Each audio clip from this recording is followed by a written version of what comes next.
നമ്മുടെ അല്പനേരത്തെ തിരുവചന ധ്യാനത്തിനായി രാജാക്കന്മാരുടെ 2-ാം പുസ്തകം 2-ാം അധ്യായം അതിൻ്റെ 12-ാമത്തെ വാക്യം.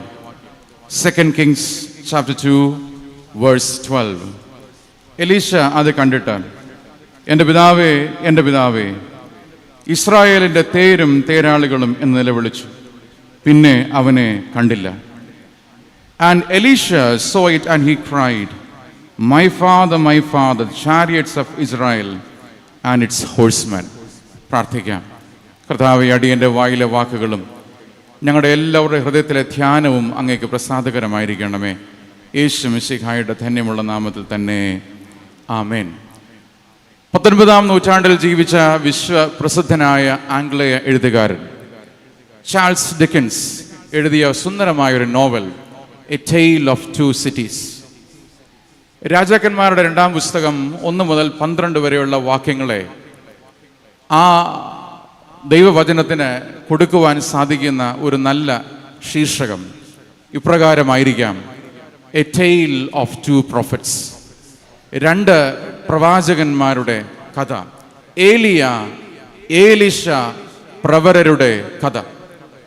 ഈ വേദഭാഗത്തിൻ്റെ മുഖ്യ പ്രമേയം ഒരു നിയോഗ ശുശ്രൂഷയാണ്.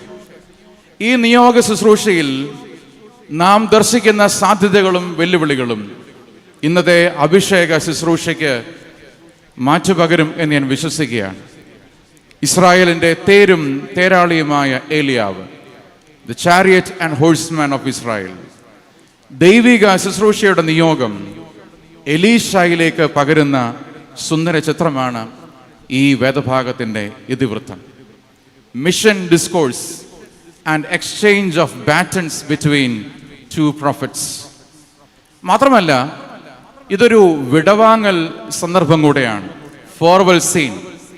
2-ാം അധ്യായം 1-ാം വാക്യം വായിക്കുമ്പോൾ, യഹോവ ഏലിയാവെ ചുഴലിക്കാറ്റിൽ സ്വർഗത്തിലേക്ക് എടുത്തുകൊള്ളുവാൻ ഭാവിച്ചിരിക്കുമ്പോൾ, അന്നേരം ദൈവം തമ്പുരാൻ ഏലിയാവിനെ സ്വർഗത്തിലേക്ക് എടുക്കുവാൻ ഭാവിക്കുന്ന ഈ സമയത്ത് ഏലിയാവ് തൻ്റെ പിൻഗാമിയായ എലീശയെ 4 പ്രൊഫറ്റിക് സ്കൂളിലേക്ക് കൊണ്ടുപോവുകയാണ്. 4 പ്രവാചക സംഘത്തിലേക്ക് ഏലിയാവ് എലീശയെ ആനയിക്കുകയാണ്. ഈ 4 ഇടങ്ങൾ പൗരോഹിത്യ ശുശ്രൂഷയ്ക്ക് ആവശ്യമായിട്ടുള്ള 4 മാനങ്ങൾ പകരുന്നു എന്ന് ഞാൻ വിശ്വസിക്കുന്നു. അതുകൊണ്ട് ഈ 4 ഇടങ്ങളുടെ അടിസ്ഥാനത്തിൽ നിന്നുകൊണ്ട് 4 ചിന്തകൾ പ്രാർത്ഥന പുരസ്സരം നിങ്ങളുടെ മുമ്പിൽ സമർപ്പിക്കട്ടെ. 1, പുരോഹിതന്മാർ ദൈവകൃപയുടെ ജീവിക്കുന്ന ജ്ഞാപകമായിരിക്കാൻ വിളിക്കപ്പെട്ടവരാണ്. Priests are called to be a living memorial of God's grace. Elisha പ്രവാചകന്മാരുടെ യാത്ര ആരംഭിക്കുന്നത് ഗിൽഗാലിൽ നിന്നാണ്. അവിടെ വെച്ച് ഏലിയാവ് എലീശയോട് പറയുന്നു, നീ ഇവിടെ താമസിക്കുക, ഞാൻ മറ്റൊരു ദേശത്തേക്ക് പോവുകയാണ്. ഗിൽഗാലിൽ താമസിക്കുക. യോശുവയുടെ പുസ്തകം 4-ാം അധ്യായം 20-ാമത്തെ വാക്യം വായിക്കുമ്പോൾ അവിടെ നാം ദർശിക്കുന്നു, യോർദാനിൽ നിന്ന് എടുത്ത 12 കല്ല് യോശുവ ഗിൽഗാലിൽ നാട്ടി. ആ അധ്യായത്തിൽ തന്നെ 3-ാമത്തെ വാക്യം, യോശുവയുടെ പുസ്തകം 4-ാം അധ്യായം 3-ാമത്തെ വാക്യം വളരെ ശ്രദ്ധേയമാണ്. അവിടെ ഇപ്രകാരം പറയുന്നു, യോർദാന്റെ നടുവിൽ പുരോഹിതന്മാരുടെ കാല് ഉറച്ചു നിന്ന സ്ഥലത്ത് നിന്ന് 12 കല്ല് എടുത്ത് കരയ്ക്ക് കൊണ്ടുവരണം. അതുകൊണ്ട് യോർദാനിലെ കല്ലുകൾ കൊണ്ടുവരിക എന്നുള്ളതിൽ ഉപരിയായി the minute detail matters a lot. അവിടെ പറഞ്ഞിരിക്കുന്ന കൃത്യമായിട്ടുള്ള നിർദ്ദേശമുണ്ട്. പുരോഹിതന്മാർ യോർദാനിൽ നിന്നപ്പോൾ എവിടെയാണോ അവരുടെ കാലുറച്ചത് അവിടെ നിന്ന് കല്ലുകൾ എടുത്തുകൊണ്ട് വരിക. ആ കല്ലുകൾ 12 കല്ലുകൾ യോശുവ ഗിൽഗാലിൽ നാട്ടുന്നതായി നമുക്ക് കാണാൻ സാധിക്കും. കർത്താവിൽ പ്രിയരെ, ഇസ്രായേൽ മക്കൾ യോർദാൻ നദി താണ്ടുമ്പോൾ അഗാധ ഗർത്തങ്ങളിൽ ആണ്ടുപോകാതെ, കുഴയുന്ന ചെളിയിൽ കാല് താണുപോകാതെ, ദൈവം അവരുടെ പ്രാണനെ തൻ്റെ കരങ്ങളിൽ വഹിച്ച് ഉണങ്ങിയ നിലങ്ങളിൽ സുസ്ഥിരമായ പാറകളിൽ നിർത്തി. ഇതിനോട് ചേർന്ന് 40-ാം സങ്കീർത്തനം 1-2 വാക്യങ്ങൾ വായിക്കുന്നത് അനുചിതമാണ് എന്ന് ഞാൻ വിശ്വസിക്കുകയാണ്. ഞാൻ യഹോവയ്ക്കായി കാത്തിരിക്കുന്നു, അവൻ എങ്കിലേക്ക് ചാഞ്ഞ് എൻ്റെ നിലവിളി കേട്ടു. നാശകരമായ കുഴിയിൽ നിന്നും കുഴഞ്ഞ ചേറ്റിൽ നിന്നും അവൻ എന്നെ കയറ്റി. അവൻ എൻ്റെ കാലുകളെ ഒരു പാറമേൽ നിർത്തി എൻ്റെ ഗമനത്തെ സുസ്ഥിരമാക്കി. We are living in a crucial juncture where the cultural signpost that once shaped the meaning and identity of the community is being dismantled. ഒരു കാലത്ത് വിശ്വാസ സമൂഹത്തിൻ്റെ പേരും സ്വത്വവും അർത്ഥവും നിർണയിച്ചതായിട്ടുള്ള ചില ചൂണ്ടുപലകകൾ, ചില ചുവരെഴുത്തുകൾ, ചില കല്ലുകൾ, ചില അടയാളങ്ങൾ ഇന്ന് നമ്മുടെ ഭവനങ്ങളിൽ നിന്ന് അന്യമായി പോയി എന്ന് നമ്മൾ മനസ്സിലാക്കേണ്ടിയിരിക്കുന്നു. പഴയ നിയമ ദൈവശാസ്ത്ര പണ്ഡിതനായ വാൾട്ടർ ബ്രൂഗ്മാൻ ഈ ഒരു പ്രതിഭാസത്തെ സൂചിപ്പിക്കുന്നത് ഈ ഒരു വാക്കിലൂടെയാണ്: കൾച്ചറൽ അംനീഷ്യ. കൾച്ചറൽ അംനീഷ്യ, അത് ഇങ്ങനെ ഒന്ന് പറയാം എന്ന് വിശ്വസിക്കുകയാണ്: ഓർമ്മകൾക്ക് മരണം സംഭവിക്കുമ്പോൾ, ഓർമ്മകൾക്ക് മരണം സംഭവിക്കുമ്പോൾ വിശ്വാസം കൈമോശം സംഭവിക്കുകയും മനുഷ്യൻ്റെ മനസ്സുകൾ മരുഭൂമികളാകുകയും ചെയ്യുകയാണ്. ഓർമ്മകൾക്ക് മരണം സംഭവിക്കുമ്പോൾ വിശ്വാസം കൈമോശം സംഭവിക്കുകയും മനുഷ്യൻ്റെ മനസ്സ് മരുഭൂമികളായി മാറുകയും ചെയ്യും. They gathered stones from Jordan, and that stones became foundation stone, cornerstone, and a milestone in their shared meaning and identity. വിശ്വാസ ജീവിതത്തിൽ, ഇസ്രായേലരുടെ വിശ്വാസ ജീവിതത്തിലും അവരുടെ സ്വത്വ നിർമ്മിതിയിലും വിശ്വാസ നിർമ്മിതിയിലും ഈ യോർദാനിൽ നിന്ന് കൊണ്ടുവന്ന കല്ലുകൾ ഒരു വലിയ ചൂണ്ടുപലകയാകുന്നു, നാഴികക്കല്ലുകളാകുന്നു, അടിസ്ഥാന ശിലകളായി മാറുകയാണ്.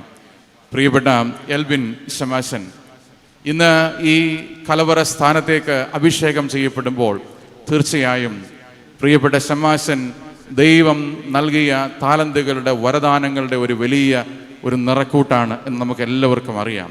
എന്നാൽ നമ്മൾ ഈ ഒരു സമയത്ത് ഓർക്കേണ്ടത്, നമ്മളിൽ തന്നെയുള്ള സാധ്യതകളെക്കാട്ടിലും ഉപരിയായി, നമ്മളിലുള്ള താലന്തുകളെക്കാൾ ഉപരിയായി, പ്രത്യേകിച്ച് ശമാശന്റെ ജീവിതത്തിൽ, ശമാശന്റെ ഇഹപര്യന്തമുള്ള ജീവിതയാത്രയിൽ നാശകരമായ കുഴിയിൽ നിന്നും കുഴഞ്ഞ ചേറ്റിൽ നിന്നും ദൈവം ആ മകനെ അവിടുന്ന് ഉയർത്തി സുസ്ഥിരമായ പാറമേൽ നിർത്തിയത് കൊണ്ടാണ് ഇന്ന് ഈ അഭിഷേക ശുശ്രൂഷയിൽ ശമാശനായിരിക്കാൻ സാധിക്കുന്നത് എന്നുള്ള ഓർമ്മപ്പെടുത്തൽ, അടയാളപ്പെടുത്തൽ ശമാശന്റെ ശുശ്രൂഷയെ കുറച്ചുകൂടെ ആഴപ്പെടുത്തും എന്ന് ഞാൻ വിശ്വസിക്കുകയാണ്. ശമാശ, you are called to be a living memorial. ജീവിക്കുന്ന തലമുറകൾക്ക് കർത്താവായ യേശു ക്രിസ്തുവിൻ്റെ രക്ഷണീയ പ്രവർത്തനത്തിൻ്റെ സ്നേഹത്തിൻ്റെ ആഴങ്ങൾ വായിക്കുവാൻ തക്കവണ്ണമുള്ള ചൂണ്ടുപലകകളായി, ജീവനുള്ള കല്ലുകളായി, അടിസ്ഥാന ശിലകളായി, തലമുറകൾക്ക് വായിക്കാൻ സാധിക്കുന്ന പത്രങ്ങളായി ശമാശന് തീരുവാൻ ദൈവം സഹായിക്കട്ടെ എന്ന് പ്രാർത്ഥിക്കുന്നു. 2, പൗരോഹിത്യ ശുശ്രൂഷയുടെ മാനങ്ങളെ നിർണ്ണയിക്കുന്നത് ദൈവ അഭിമുഖീകരണങ്ങളാണ്. Divine encounters should define the contours of priestly ministry. ഏലിയാവ് ഗിൽഗാലിൽ നിന്നും എലീശയെ കൂട്ടിക്കൊണ്ടു പോകുന്നത് ബഥേലിലേക്കാണ്. ബഥേൽ എന്ന വാക്ക് പറയുമ്പോൾ തന്നെ നിങ്ങൾക്ക് ഓർമ്മ വരുന്നത് ഉൽപ്പത്തി പുസ്തകം 28-ാം അധ്യായമാണ് എന്നെനിക്ക് ഉറപ്പാണ്. യാക്കോബ് ലൂസിൽ വെച്ച് മനോഹരമായിട്ടുള്ള ഒരു സ്വപ്നം കാണും. യാക്കോബ് തൻ്റെ പ്രാണരക്ഷാർത്ഥം തൻ്റെ ഭവനത്തിൻ്റെ സുഖലോലുപതയെല്ലാം വിട്ടിട്ട് ഭവനത്തിൻ്റെ ഉള്ളിൽ ജീവിച്ചതായിട്ടുള്ള ഉപായിയായ യാക്കോബ് ഈ ഭവനം നൽകിയ സുരക്ഷിതമെല്ലാം വിട്ടിട്ട് മരുഭൂമിയിലേക്ക് പലായനം ചെയ്യുകയാണ്, പ്രാണരക്ഷാർത്ഥം. ആ സമയത്ത് ലൂസിൽ വിവശനായി സന്ധ്യയിൽ ഒരു കല്ല് തലയണയായി വെച്ച് കിടക്കുമ്പോൾ അദ്ദേഹം സുന്ദരമായ ഒരു സ്വപ്നം കാണും. സ്വർഗത്തോളം എത്തുന്ന ഒരു കോവേണി. ആ കോവേണിയിൽ കയറുകയും ഇറങ്ങുകയും ചെയ്യുന്ന ദൂതന്മാർ.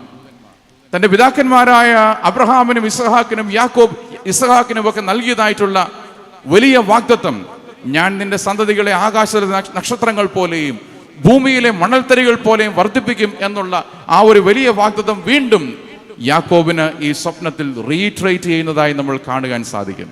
എന്നാൽ ഈ സ്വപ്നം കണ്ട് ഉണർന്നു കഴിയുമ്പോൾ യാക്കോബ് പറയുന്ന ഒരു വാക്യമുണ്ട്: surely the Lord is in this place.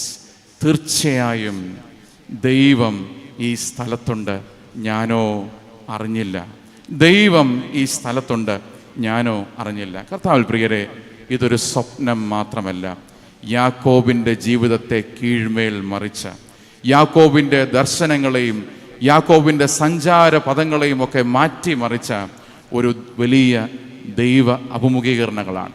ഇന്നലെ വരെ ആഗ്രഹിച്ചതെല്ലാം വെട്ടിപ്പിടിക്കാൻ വേണ്ടി ഓടിയ യാക്കോബ് ഭൗതിക നേട്ടങ്ങൾക്ക് വേണ്ടിയും അധികാരം കൈയാളാനും വേണ്ടിയും ജീവിച്ചതായ യാക്കോബ് ഇന്ന് ഒരു പുതിയ യാത്ര, ദൈവ അഭിമുഖീകരണത്തിൻ്റെ അടിസ്ഥാനത്തിൽ ഒരു പുതിയ യാത്രയിലേക്ക് യാക്കോബ് ജീവിതം ആരംഭിക്കുകയാണ്.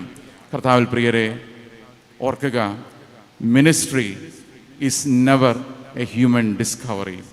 ഇവിടെ യാക്കോബ് കണ്ടെത്തുന്ന ഒരു കാര്യമാണ്, ministry is never A human discovery, rather A divine endowment.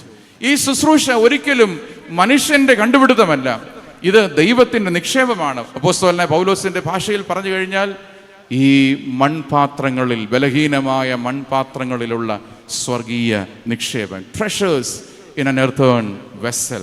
പ്രിയപ്പെട്ട എൽബിൻ ശമാശൻ, ഈ സമയത്ത് ധാരാളം സ്വപ്നങ്ങൾ നെയ്യുന്ന കാലമാണ് എന്ന് നമുക്ക് എല്ലാവർക്കും അറിയാം.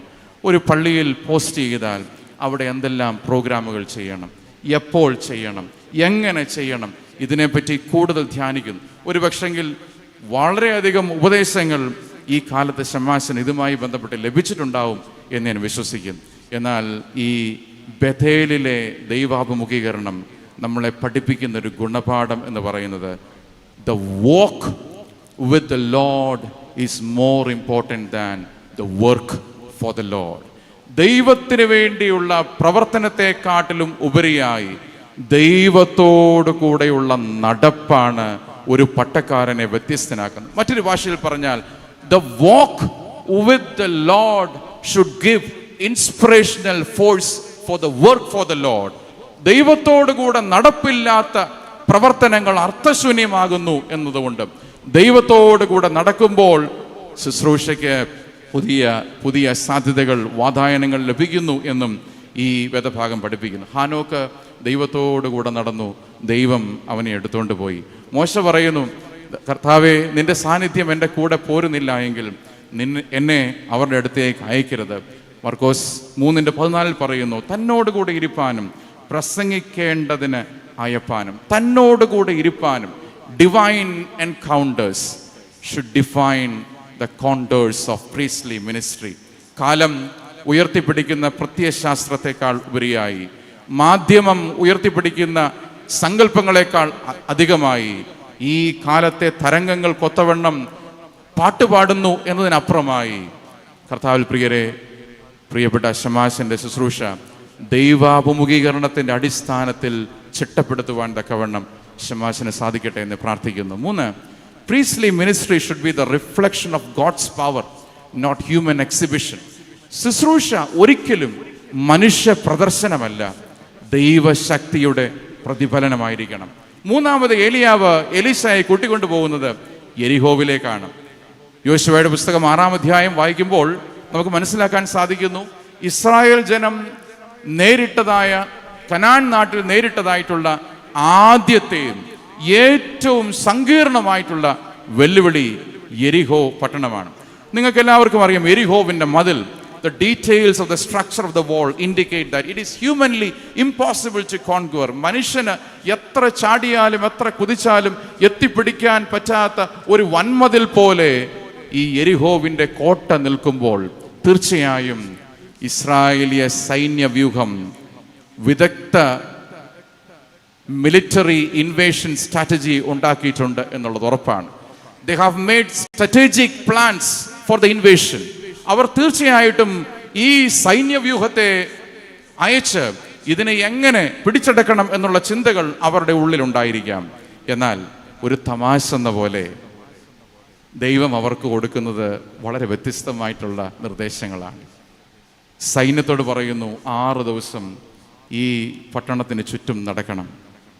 6 ദിവസം ഈ പട്ടണത്തിന് ചുറ്റും നടക്കണം. 1 ദിവസം നടന്നു, 2 ദിവസം നടന്നു, 3 ദിവസം നടന്നു, 6 ദിവസം നടന്നു. ഒരു മതിലും അനങ്ങിയില്ല, ഒരു പോറൽ പോലും സംഭവിച്ചില്ല. ദൃശ്യമായ സ്പർശമായ യാതൊരു വ്യതിയാനങ്ങളും യാതൊരു മാറ്റങ്ങളും അവരുടെ ഈ പ്രവർത്തനങ്ങൾക്കോ നടത്തങ്ങൾക്കോ ഉണ്ടായില്ല. പ്രിയപ്പെട്ട ശമാശ, ചിലപ്പോൾ ചില ദിവസങ്ങൾ, ചില ആഴ്ചകൾ, ചില വർഷങ്ങൾ അധ്വാനം ചെയ്താലും നമ്മൾ പ്രതീക്ഷിക്കുന്ന പ്രതിഫലം കിട്ടി എന്ന് വരില്ല. നിരാശപ്പെട്ടു പോകരുത്. ചൈനയിലെ ഇൻലൻഡ് മിഷണറി, ആദ്യത്തെ പയനിയർ മിഷണറി ആയിരുന്ന ബ്രിട്ടീഷ് മിഷണറി ഹഡ്സൺ ടെയ്ലർ പറയുന്ന ഒരു വാക്ക് ഇപ്രകാരമാണ്: God's work done in God's way will never lack God's supply. ദൈവത്തിൻ്റെ പ്രവർത്തനം ദൈവത്തിൻ്റെ ശൈലിയിൽ നിർവഹിക്കപ്പെടുമ്പോൾ ദൈവികമായ വിഭവങ്ങൾക്ക് യാതൊരു കുറവും സംഭവിക്കില്ല എന്ന് ആ ഭക്തൻ നമ്മളെ പഠിപ്പിക്കുകയാണ്. വീണ്ടും നിർദ്ദേശിക്കുന്നു, 7 ദിവസം 7 പ്രാവശ്യം പട്ടണത്തെ ചുറ്റി നടക്കണം. 7 പുരോഹിതന്മാർ ആട്ടിൻ കൊമ്പ് കൊണ്ടുള്ള കാഹളം പെട്ടകത്തിന് മുമ്പിൽ കാഹളവുമായി പെട്ടകത്തിന് മുമ്പിൽ നിൽക്കണം. ഈ കാഹളനാദം കേൾക്കുമ്പോൾ ജനം ഒരുമിച്ച് ആർപ്പിട്ട് ആരാധിക്കണം. പള്ളിമണികൾ മുഴങ്ങി കേൾക്കാറുണ്ട് അല്ലേ? 1, 2, 3 മണികൾ മുഴങ്ങുമ്പോൾ ദൈവം തമ്പുരാൻ, ദൈവജനം ഒരുമിച്ച് വന്ന് ഒരേ ശബ്ദത്തിൽ ഒരേ ആത്മാവിൽ ഒരപ്പൻ്റെ മക്കളായി ഒരപ്പത്തിൻ്റെ അംശികളായി ഒരുമിച്ച് നിന്ന് ദൈവത്തിന് ആർപ്പിടുവാൻ തക്കവണ്ണം ദൈവം ക്ഷണിക്കുമ്പോൾ അങ്ങനെയുള്ള ആരാധനകളുടെ മുമ്പിൽ വീഴാത്ത മതിലുകളില്ല. പ്രിയപ്പെട്ടവരെ, പുരോഹിതന്മാരോട് ദൈവം തമ്പുരാൻ പറയുന്നു, മതിലുകൾ പൊളിക്കാൻ ആവശ്യപ്പെടുന്നില്ല, പെട്ടകത്തിൻ്റെ മുമ്പിൽ കാഹളം ധ്വനിക്കാൻ മാത്രമാണ് അവരോട് പറയുന്നത്. പ്രിയപ്പെട്ട ശമാശ, കാലഘട്ടം ഉയർത്തുന്ന താളത്തിനൊത്തവണ്ണം നൃത്തം ചെയ്യുവാനല്ല, പിന്നെയോ ദൈവത്തിൻ്റെ കുഴലൂത്തുകാരാകാൻ ശമാശനെ ദൈവം ഈ നിയോഗ ശുശ്രൂഷയിലേക്ക് വിളിക്കുകയാണ്. കഴിവുകൾ, അധികാരങ്ങൾ, സാമർഥ്യങ്ങൾ പ്രകടിപ്പിക്കാനുള്ള പ്രദർശന വസ്തുവായോ പ്രദർശന വേദിയായോ ശുശ്രൂഷയെ ഒരു നാളും കാണരുത്. പിന്നെയോ ചെറുതും വലുതുമായ, എളിയതും വലിയതുമായിട്ടുള്ള ഏത് ശുശ്രൂഷ സരണികളിലും ശമാശം നിൽക്കുമ്പോൾ ഓർക്കുക, ഞാനിവിടെ നിൽക്കുന്നത് ദൈവത്തിൻ്റെ ശക്തിയുടെ നിദർശനത്തിന് വേണ്ടിയാണ്. പിന്നെയോ എൻ്റെ കഴിവുകളുടെ പ്രദർശനമല്ല, ദൈവത്തിൻ്റെ ശക്തിയുടെ പ്രതിഫലനം ഈ ജനത്തിന് മുമ്പിൽ ലഭിക്കുകയും അവർ ആർപ്പിട്ട് ആരാധിക്കുന്ന അനുഭവത്തിലേക്ക് പ്രവേശിക്കുകയും വേണം. 4, priestly ministry is an invitation to represent Christ. പൗരോഹിത്യ ശുശ്രൂഷ കർത്താവിനെ പുനർ ചെയ്യുന്നതിനുള്ള നിയോഗമാണ്. അവസാനത്തെ നിയോഗ സ്ഥലത്തേക്ക് എത്തുകയാണ്. യോർദാനാണ്. 40 വർഷക്കാലം ഈ യോർദാനെ പറ്റിയാണ് സംസാരിച്ചത്. യോർദാൻ കടന്ന് പ്രവേശിക്കുമ്പോൾ പല തലമുറകൾ കണ്ട ഒരു സ്വപ്നത്തിൻ്റെ നിവർത്തിയാണ്. അതുകൊണ്ട് ഈ യോർദാനിലേക്ക് പ്രവേശിക്കുന്ന ഈ 40 വർഷങ്ങളോളം ഈ ഇസ്രായേൽ ജനം ഈ യാത്രയെപ്പറ്റി ഒത്തിരി സംസാരിച്ചു. വാഗ്ദത്ത നാടിനെ പറ്റി ഒത്തിരി സ്വപ്നങ്ങൾ കണ്ടു, ഒത്തിരി ആശയവിനിമയങ്ങൾ നടത്തി, ഒത്തിരി സങ്കല്പങ്ങൾ ഉണ്ടാക്കി. എന്നാൽ ഈ സ്വപ്നത്തിൽ ഇപ്പോൾ ജീവിക്കാനായി പ്രവേശിക്കുകയാണ്. എന്നാൽ ആ യോർദാൻ പ്രവേശനം അത്ര എളുപ്പമായിരുന്നില്ല. കാരണം ചെങ്കടലിലേക്ക് ഇസ്രായേൽ ജനം പ്രവേശിക്കുമ്പോൾ, ഫറവോന്റെ സൈന്യം അവരുടെ പിന്നാലെ വരുമ്പോൾ, അവർ ചെങ്കടലിന് മുമ്പാകെ വരുമ്പോൾ തന്നെ ദൈവം തമ്പുരാൻ ഇമ്മീഡിയറ്റ്ലി അവർക്ക് വേണ്ടി ചെങ്കടൽ 2ആയി പിളർക്കുകയും അതിലൂടെ ഒരു നേർവീതി സൃഷ്ടിക്കുകയും ചെയ്യുന്നതായി കാണാൻ സാധിക്കുന്നു. എന്നാൽ യോർദാനിലേക്ക് വരുമ്പോൾ പെട്ടകം ചുമന്ന പുരോഹിതന്മാർ യോർദാനിലേക്ക് ഇറങ്ങുകയാണ്. അവർക്ക് വേണ്ടി വെള്ളം മാറ്റിയില്ല, അവർക്ക് വേണ്ടി ഈ നദിയെ പിളർത്തിയില്ല. പിന്നെയോ ആ നദിയിലേക്ക് അവർ ആദ്യത്തെ കാൽവെപ്പ് വയ്ക്കുമ്പോഴാണ് ഒരു ചിറ പോലെ ഈ നദി മാറുകയും ഉണങ്ങിയ നിലം അവരുടെ യാത്രയ്ക്കായി ഒരുക്കപ്പെടുകയും ചെയ്യുന്നത്. പിന്നെയും ശ്രദ്ധേയമാണ്, ദൈവം അവരോട് പറയുന്നു, പുരോഹിതന്മാരോട് പറയുന്നു, നിങ്ങൾ യോർദാന്റെ നടുവിൽ പോയി പെട്ടകം ഏന്തി നിൽക്കണം. അവസാനത്തെ ആളും ഈ നദി കടന്നിട്ട് മാത്രമേ നിങ്ങൾ അവിടുന്ന് പോരാവൂ.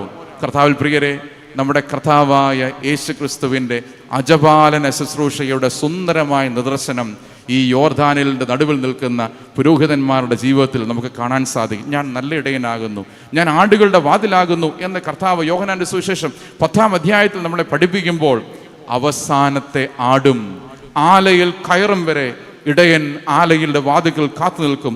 അന്തി ഉറങ്ങുമ്പോൾ ആടുകളെ സംരക്ഷിക്കുവാൻ പ്രത്യേകമായ വാതിലുകളും ക്രമീകരണവും ഇല്ലാത്തത് കൊണ്ട് സ്വയം വാതിലായി ആ അരികത്ത് ഇടയൻ കിടക്കുകയാണ്. ഏതെങ്കിലും ആട് ആ ആലയുടെ കൂട്ടം വിട്ടോ ആ കൂട്ടിൽ നിന്നോ പുറത്തു പോകണമെങ്കിൽ ഈ ഇടയന്റെ നെഞ്ചത്ത് ചവിട്ടാതെ പോകാൻ സാധ്യമല്ല. പുറത്തുനിന്നുള്ള വന്യമൃഗത്തിനോ കൊള്ളക്കാർക്കോ ഏതെങ്കിലും ആടിനെ ഒന്ന് അപഹരിക്കണമെന്നുണ്ടെങ്കിൽ ഈ ഇടയനെ മുറിവേൽപ്പിക്കാതെ സാധ്യമല്ല. കർത്താവിൽ പ്രിയരെ, ഇതാണ് ഒരു അജപാലന ശുശ്രൂഷയുടെ അടയാളം. അതീശത്വത്തിൻ്റെ, മേൽക്കോയ്മയുടെ, വിധ്വംസക ശക്തികളുടെയും ഒക്കെ കരാളഹസ്തങ്ങളിൽ വേദനിക്കുന്ന, മുറിവേൽക്കുന്ന, ആശയക്കുഴപ്പത്തിലൂടെ പോകുന്ന, മരണഭീതിയിൽ കഴിയുന്ന അനേകം ആളുകൾ ജീവിക്കുന്ന ഒരു സാഹചര്യത്തിലാണ് പ്രിയ ശമാശൻ ഒരു കശീശയായി ശുശ്രൂഷ ആരംഭിക്കുന്നത്. ഈ ഒരു പരിസരങ്ങളിൽ പ്രാണൻ പോവോളം ജീവൻ തന്ന് സഭയുടെ നാഥനായ ക്രിസ്തു അഗാധ ഗർത്തങ്ങളിൽ നിന്ന് ഈ സഭയെ സുസ്ഥിരമാക്കി പാറമേൽ നിർത്തിയതുപോലെ പ്രിയ ശമാശൻ്റെ ശുശ്രൂഷയും ആഴമേറിയ കുഴിയിൽ, നാശകരമായ കുഴിയിൽ, കുഴഞ്ഞ ചേറ്റിൽ ജീവിക്കുന്ന പല ആളുകളെ അവിടുന്ന് വലിച്ചെടുക്കുവാനും ദൈവനമ്പുരാൻ സഭയെ സ്ഥാപിച്ചിരിക്കുന്ന ഈ സുസ്ഥിരമായ പാറമേൽ അവരെ നിർത്തുവാനും ശമാശൻ്റെ ശുശ്രൂഷയിലൂടെ ദൈവം സഹായിക്കട്ടെ എന്ന് ഞാൻ ആശംസിക്കുകയാണ്. ഈ 4 സ്ഥലങ്ങളിലും ഞാൻ അവസാനിപ്പിക്കട്ടെ. ഈ 4 സ്ഥലങ്ങളിലും ഏലീശായുടെ പ്രതികരണം ഒന്ന് മാത്രമാണ്. വളരെ ശ്രദ്ധേയമാണ്. സ്ഥലം വ്യത്യസ്തമാണ്. For Elisha, place is not important. Position is not important. Privileges is not important. But the passion towards the Lord. ഏത് സ്ഥലത്താണ് തന്നെ നിയോഗിക്കുന്നത് എന്നത് പ്രസക്തമല്ല. ഒരു പക്ഷെങ്കിൽ എലീശയുടെ സ്വപ്നമാണ് ഇസ്രായേലിന്റെ തേരും തേരാളിയുമായി ഏലിയാവിൽ നിന്ന് ഈ സുവിശേഷത്തിന്റെ പുതപ്പ് അധികാരം ലഭിക്കാൻ യോഗ്യത ലഭിച്ചവൻ, ഇസ്രായേലിന്റെ ചരിത്രത്തിന്റെ നാൾവഴികളെ രചിച്ച 4 പ്രധാനപ്പെട്ട താവളങ്ങളിൽ പ്രൊഫറ്റിക് സ്കൂളിൽ നിന്നുകൊണ്ട് ശുശ്രൂഷ ആരംഭിക്കാൻ ഭാഗ്യം ലഭിച്ച ഒരു പ്രവാചകൻ. എന്നാൽ ഈ ഭാഗ്യങ്ങളെക്കാൾ ഉപരിയായി എലീശ എണ്ണിയത് തൻ്റെ സ്ഥാനമല്ല, ഏത് പള്ളിയിൽ പോസ്റ്റ് ചെയ്തെന്നുള്ളതല്ല, ഏത് പൊസിഷൻ കൊടുത്തു എന്നുള്ളതല്ല, ഈ പൊസിഷനിലൂടെ എന്ത് കിട്ടും എന്നുള്ളതല്ല. The passion towards the Lord. എന്നെ വിളിച്ചവനോടുള്ള ഉത്കടമായ അഭിവാഞ്ച, an umbilical co-relationship with the Lord. വിളിച്ചവനോടുള്ള ഒരു പുക്കിൾ കൊടി ബന്ധം. അദ്ദേഹം പറയുന്ന വാക്കിൽ നിലപാടിൽ യാതൊരു മാറ്റവുമില്ല. എല്ലാ സ്ഥലങ്ങളിൽ ചെല്ലുമ്പോൾ പറയുന്ന ഒരേ ഒരു വാക്കാണ്, as the Lord lives and as you yourself live, I will not leave you. യഹോവയാണ്, നിന്റെ ജീവനാണ്, ഞാൻ നിന്നെ വിടുകയില്ല. You are one decision away from a totally different life. Mark Patterson എഴുതിയ സുന്ദരമായൊരു പുസ്തകമാണ്. ആ പുസ്തകത്തിൽ മിഷണറിയായ A.W. മിൽനിയെ പറ്റി ഒരു കഥ എഴുതിയിട്ടുണ്ട്, ഒരു ചരിത്ര സംഭവം എഴുതിയിട്ടുണ്ട്. അതിൻ്റെ തലക്കെട്ട് ഇങ്ങനെയാണ്, പാക്ക് യുവർ കോഫിൻ. നിന്റെ ശവപ്പെട്ടി ഒരുക്കുക. അതിൻ്റെ സംഭവം ഇതാണ്, A.W. മിൽനി ആ സംഘം അവരെ പറയുന്ന വൺ വേ മിഷണറീസ് എന്നാണ്. കാരണം സുവിശേഷ വേലയ്ക്ക് പോയപ്പോൾ ഒരു വശത്തേക്കുള്ള ടിക്കറ്റ് എടുത്ത് യാത്ര ചെയ്തവരാണ്, വൺ വേ ടിക്കറ്റ്. അവര് സാധാരണ ആളുകൾ ബാഗും ബ്രീഫ് കേസും ഒക്കെ യാത്രയ്ക്ക് വേണ്ടി ഉപയോഗിക്കുമ്പോൾ they used coffin to pack their materials. ശവപ്പെട്ടിയിൽ തങ്ങളുടെ വസ്തുക്കൾ അവർ പാക്ക് ചെയ്തു. കാരണം ഇതിനു മുമ്പേ ഈ സുവിശേഷ വേലയ്ക്ക് ഈ സ്ഥലത്ത് പോയവരാരും തിരിച്ചു വന്നിട്ടില്ല. കാരണം സുവിശേഷ വേലയ്ക്ക് പോകുന്നത് നരഭോജികളുടെ ഇടയിലേക്കാണ്, കാനിബൽസിൻ്റെ ഇടയിലേക്കാണ്, മാനീറ്റേഴ്സ് ആൻഡ് ഹെഡ് ഹണ്ടേഴ്സ്. ആരും തിരിച്ചു വന്നിട്ടില്ല. അവരെല്ലാം സുവിശേഷത്തിൻ്റെ രക്തസാക്ഷികളായി കപ്പൽ തുറമുഖത്തു നിന്ന് യാത്രയാകുമ്പോൾ പ്രിയപ്പെട്ടവരോട് അവസാനമായി കൈ കാണിക്കുകയാണ്. കാരണം ഇനിയൊരു തിരിച്ചു വരവില്ല, അവസാനത്തെ യാത്രയാണ്, മരണത്തിലേക്കുള്ള യാത്രയാണ്. ഈ നോർത്ത് പസഫിക്കിലെ ഹെബ്രിഡീസിൽ ഇവർ ഒരു ട്രൈബൽ വില്ലേജിൽ അവർ പ്രവർത്തിക്കുമ്പോൾ ചരിത്രം പറയുന്നു, A.W. മിൽനി 35 വർഷം ഈ ജനത്തിൻ്റെ മധ്യേ ഒരു സുവിശേഷകനായി പാർത്തു. 35 വർഷം അവരെ സ്നേഹിച്ചു. അവസാനം അവൻ മരിച്ചപ്പോൾ ആ ഗ്രാമവാസികൾ, ആ മാനീറ്റേഴ്സ്, നരഭോജികൾ എന്ന് പറയുന്ന ആളുകളെല്ലാം കൂടെ അവനെ എടുത്ത് ഈ ഗ്രാമത്തിൻ്റെ നടുവിൽ കൊണ്ടുവന്ന് അവനെ അടക്കം ചെയ്യുകയാണ്. അടക്കം ചെയ്ത് അവൻ്റെ ശവകുടീരത്തിൽ എഴുതി ആലേഖനം ചെയ്ത വാക്യപ്രകാരമാണ്, when they came there was no light, when they went there was no darkness. അവനിവിടെ വന്നപ്പോൾ ഇവിടെ വെളിച്ചമില്ലായിരുന്നു. അവൻ ഇവിടുന്ന് പോയപ്പോൾ ഇവിടെ അന്ധകാരമില്ല. പ്രിയപ്പെട്ട ശമാശൻ ശുശ്രൂഷയ്ക്കായി വിവിധ ഇടങ്ങളിൽ പോകുമ്പോൾ ശമാശൻ്റെ ശുശ്രൂഷയിൽ ഉയർന്നു കേൾക്കുന്ന സാക്ഷ്യം ഇതായിരിക്കട്ടെ: ഈ അച്ഛൻ ഇവിടെ വന്നപ്പോൾ ഒത്തിരി ഇരുട്ടിൻ്റെ പ്രവർത്തനങ്ങൾ, എന്നാൽ വെളിച്ചമില്ലായിരുന്നു. ഇവിടുന്ന് പോകുമ്പോൾ ഇരുട്ടേ ഇല്ല. വെളിച്ചത്തിൻ്റെ ആചാര്യനായി, കലവറക്കാരനായി, ഗ്രഹവിചാരകനായി ഈ സഭയിൽ അനുഗ്രഹീതമായ ശുശ്രൂഷ നിർവഹിപ്പാൻ പ്രിയ ശമാശനെ ദൈവം അനുഗ്രഹിക്കട്ടെ. നമുക്കെല്ലാവർക്കും ചേർന്ന് ശമാശന് വേണ്ടി പ്രാർത്ഥിക്കുകയും ചെയ്യാം. ഈ വചനത്താൽ കർത്താവ് നമ്മളെ അനുഗ്രഹിക്കട്ടെ.